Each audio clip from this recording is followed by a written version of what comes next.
Chăm hai sao nha con. Chăm hai sao nhầm rơ.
Phải thế.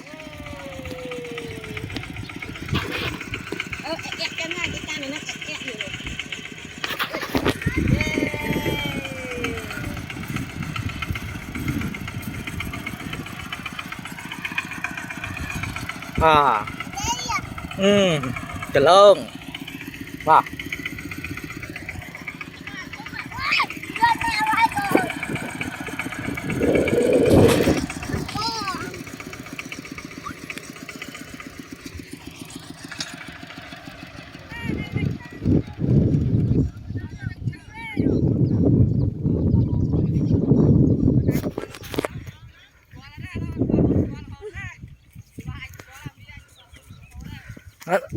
Đúng không? Tới cho ai? Tới cho ai? Nào, dạ. Ba này quên gọi tay nè. Không ơi. Ba này. Ba này. Không. Ba thơ chạm vô đi hả con?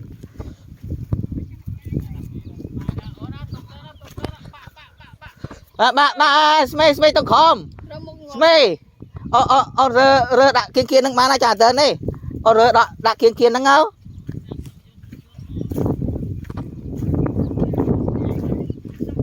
Tidak mau seru.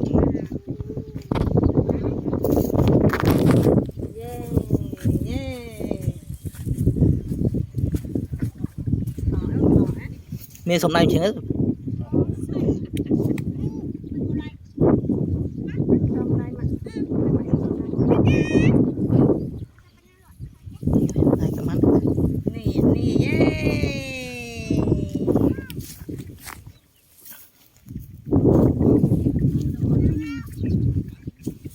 Con này.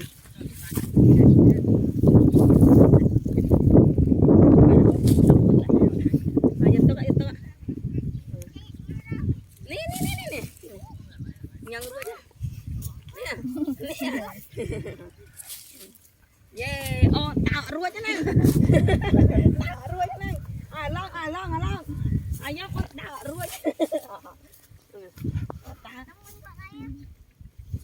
Yeah.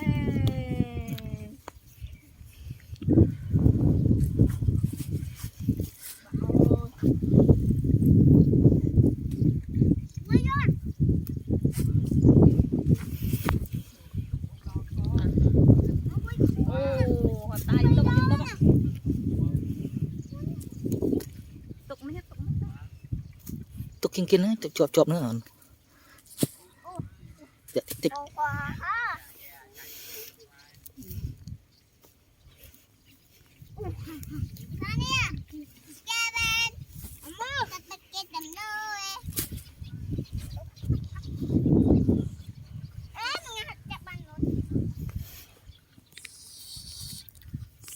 rồi hát lại kiên kiên nó còn ná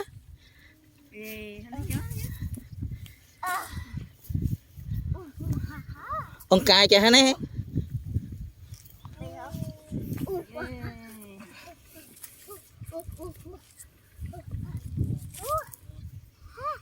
Allah.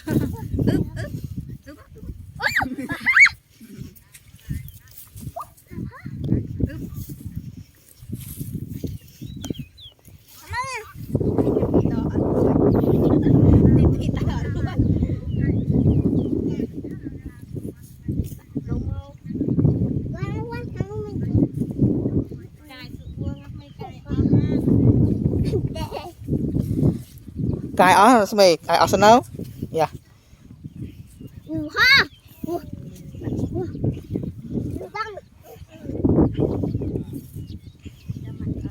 vâng ông cài ó sao ông cài kiên kiên ó sao nào cài đây kiên kiên sao nào cài đây kiên kiên à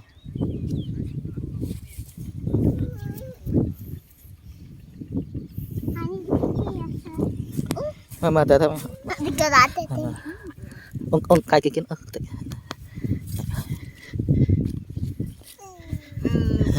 này mày cài sẵn này thấy này này hả nhớ được cài trong tàu lạnh pa đa tàu ruồi đa tàu á rồi nắng hay con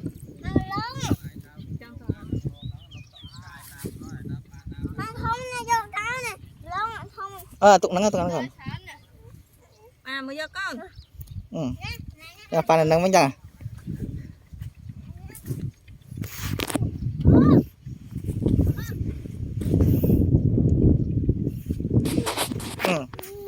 tụng nắng này trong thì vô con đa vô con đây vô con nó vô nó tụng này thôi tụng tích tích cũng này vậy này con này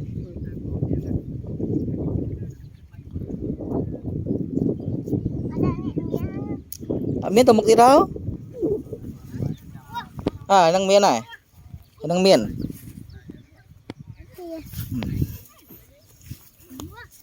thật ăn à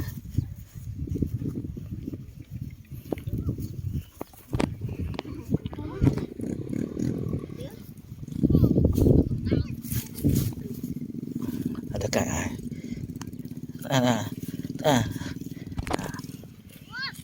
ra cài là khóm dần như trâu đừng ấy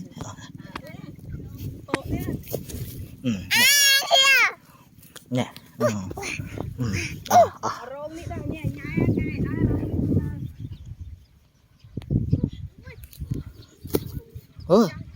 cũng đang hàng pe đã tích mày lại bạn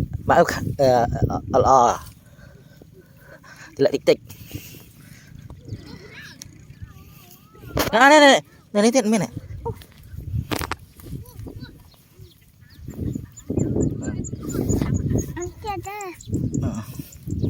cái đâu này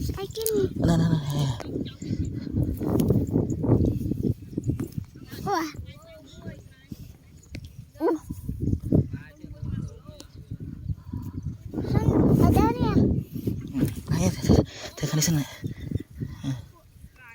nữa mà mày nó cái này phật đó cái nó gọi phật tính nhau cái khác ngon là phật đâu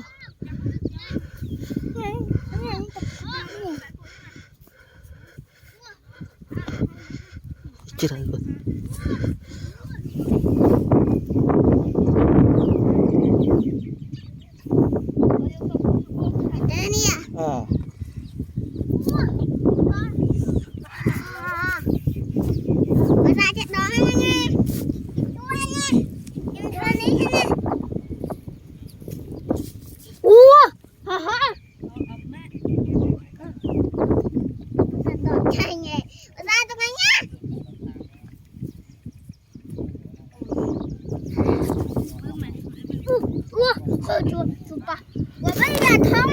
mắt thằng này nó thơm á thật đại chưa á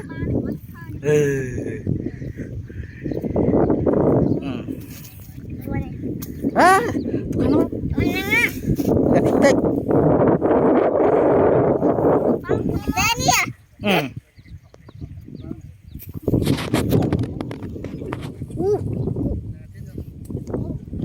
con cai chơi tích chứ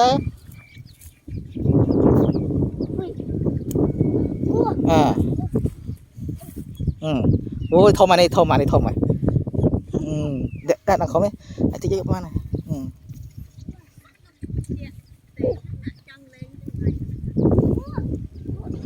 bên nãy thế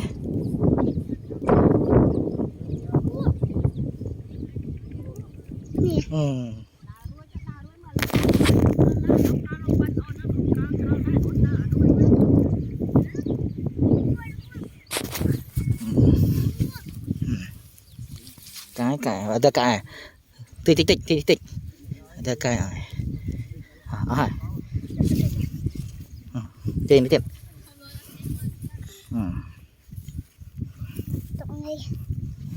này cái đại chết áo nó có má này đại cái đó đại chỉ cái chết trường đó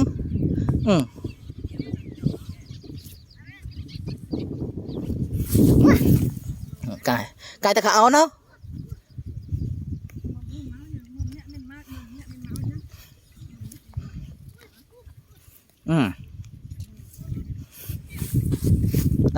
kalau ngulang sampai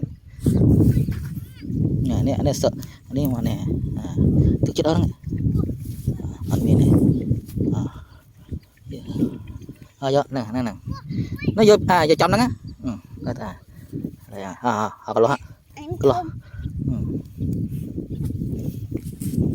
gì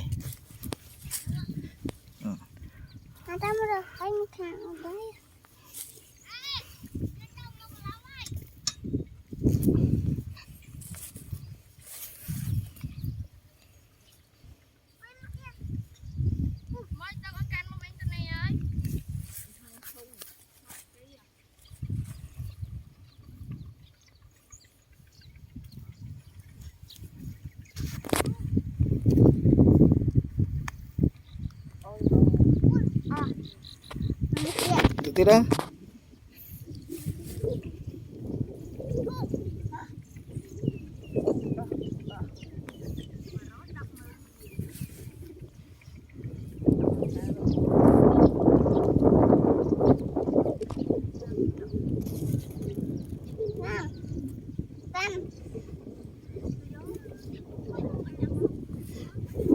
xong thế tao vô tao nè trong Phật tao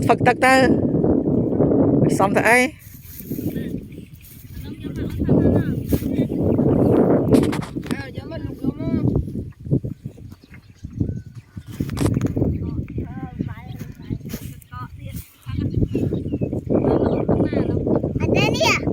thơm ạ cũng rất lắm đấy cái chè cái đó cái đó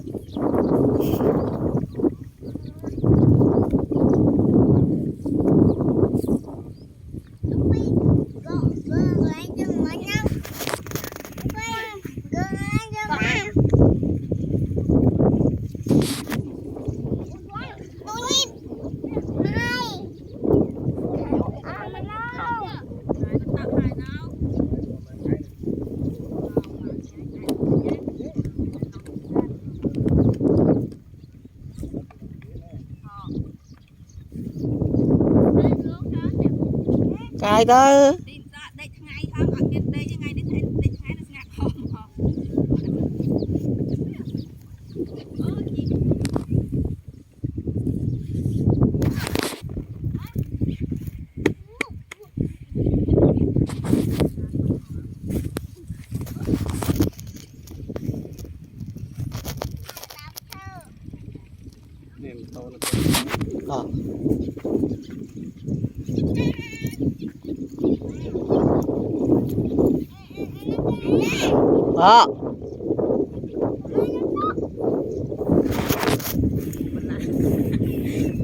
nhớ tí cái Hãy subscribe cho